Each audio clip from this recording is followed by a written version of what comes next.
Hey, it's your girl, Kellia from Black Girl Happy Planner. Just coming at you with another episode of my Jump to Put Jeans On journal. It's February still, so it's still a little chilly outside, but it is warming up a little, so the temperatures are definitely changing. So, just wanted to pop on here and share with you what I've been doing as far as wellness is concerned, specifically with the WW/Weight Watchers program.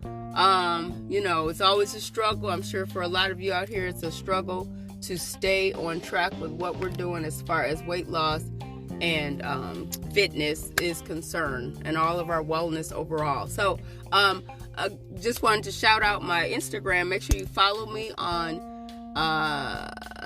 Instagram at Black Girl Happy Planner. And if you're not subscribed to my newsletter on Substack, make sure you visit what's the website? Substack.happy. What is the website? happyplanner.substack.com. Ha! It is early in the morning here. I'm sorry. So, blackgirlhappyplanner.substack.com. Try that, okay? And that should be my newsletter, okay, that you can subscribe to for free. And again, like I said, this is my Jump to Put Jeans On journal. And I tie it in with the WW Weekly Technique that they give us tips on how to manage our, expectations of ourselves for weight loss, how to manage our expectations in terms of, the things we do, and how to manage all of that. Like, how do we build and create a system for us to be on the winning side of weight loss and all of that. And so I am sharing with you this week's technique. So the technique for this week was how to hack your home, office, or car in order to stay on track. Okay, so and it gives you tips and things on ways to do that. And before I go on with the tips and tricks that they provide, I want to also share with you, if you do visit my Instagram page, then you will see the newsletter posted up there as well. So you can, again, subscribe to my Substack newsletter, where you'll get a copy of this podcast link, as well as my newsletter. And you can visit and see the newsletter on my Instagram page, okay, at Black Girl Happy Planner. So anyway, let's get into it with the WW Weekly Technique. So, how do we hack? And hack means, how do we create a system, an easy system, to go beyond like all the difficult ways of organizing things? How do we hack our home, office, or car to stay on track? So this week, the things that they're recommending is, 1, create a visual cue for what you want to do. Sometimes, what's the saying, out of sight, out of mind? I know for me, when I put things in drawers and I put stuff away, or it's in the cupboard or the refrigerator or what have you, if it's out of sight, out of mind, I'm going to forget about it. And so maybe create some visual cues in your office. Maybe have a soup cup sitting on your desk, which I do have that, and it can cue, hey, I want soup for lunch, or I want soup for breakfast, a brothy, kind of breakfast, which I do that a lot as well. That way it cuts down on the heaviness of a lot of the breakfast items that you might have the option to get. But what are some other cues? Healthy chips, healthy snacks, and things like that, maybe in a basket on your desk instead of grabbing, for the unhealthy things. In your car, when you're driving around, make sure you have some snacks, a snack bag. I bring a lunch bag to work every day, but I try to make sure I also have some extra little snacks with me, so that if it's after work or if it's even during the day and I get, kind of hankering for a snack, then I can reach in there, have a healthy snack available, and it's not putting a whole big dent into my plan for the day.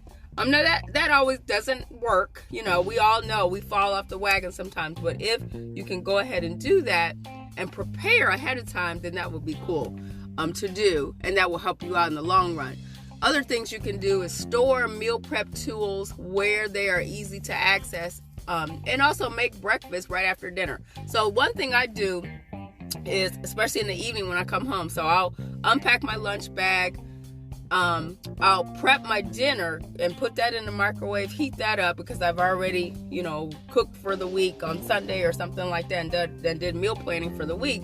But what I will do is I'll pop my food to heat that up in the microwave.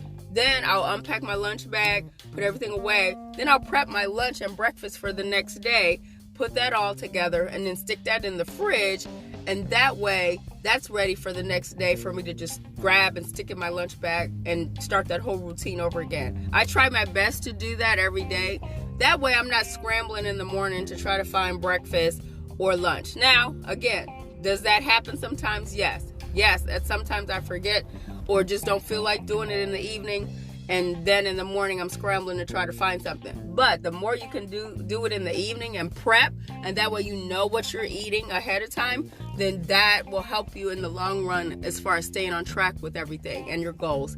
And then also they recommend that we designate rooms or places for healthy behaviors. For example, eat at the table every night.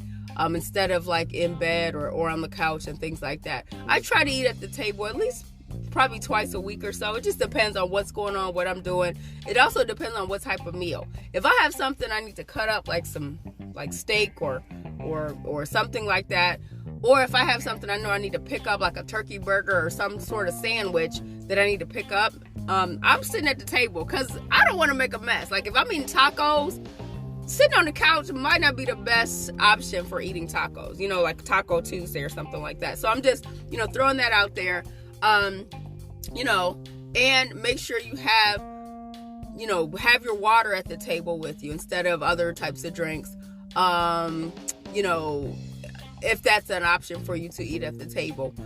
But just making sure you designate places for healthy behaviors to occur. Make sure you have, like, if you are a snacker at night like I am, have some healthy snacks. Like I like popcorn. That's my favorite snack. So I make sure I have some healthy popcorn options available for me. Lately I've been getting into the the yogurts and fruit and things like that, having those types of things available as well for at night. If you know you're a snacker, make sure you have some healthy stuff. Don't just go for the chips, and hey, nothing wrong with chips either, but don't just go for those things automatically. Try your best to incorporate as many healthy snacks and alternatives as you can. That way, when you do go for the hardcore chips and things like that you like I like fried food every once in a while. Like whoever doesn't like fried food, shame on you. So anyway, but so that I don't do that all the time, I try to have some healthy things available for me on a regular. And this week, the fast facts that they provide they always give us 3 fast facts with the WW Weekly Technique. So the first fast fact is make healthy choices more visible and accessible. So again, make sure you have things available that you can grab easily. Fast fact number 2 is keep your sneakers and earbuds by the door or in your car. So keep your workout clothes, your earbuds, sneakers, all the things you need for the gym and or to go on a walk or a workout. Keep those convenient, because the more convenient you can keep those things and make those for you, then you will continue to stay on track with what it is you need to do as far as fitness is concerned. And then fast fact number 3 is use smaller plates to encourage the right for you portions. So I sometimes try to use smaller bowls or smaller containers to put my portions of food in. So that way I know I'm not eating a whole lot of things. This is partly why I also like, and people go back and forth, I like the frozen meals. So I like things like the Lean Cuisine meals and things like that, because they're already portioned out. Like if you buy soup in a can, like Campbell's soup, Progresso soup, things like that in a can, they're already portioned out. So most soups are 1 cup serving of soup. So when you go into like your Weight Watchers app or other apps to log your foods, it's already there. The proportion is already there. When you're proportioning out food for yourself at home and you're not quite sure how much you're putting on a plate, using a smaller plate or using a smaller bowl can help with cutting down on overeating or having bigger proportions than you really need to have. And I think the rule of thumb is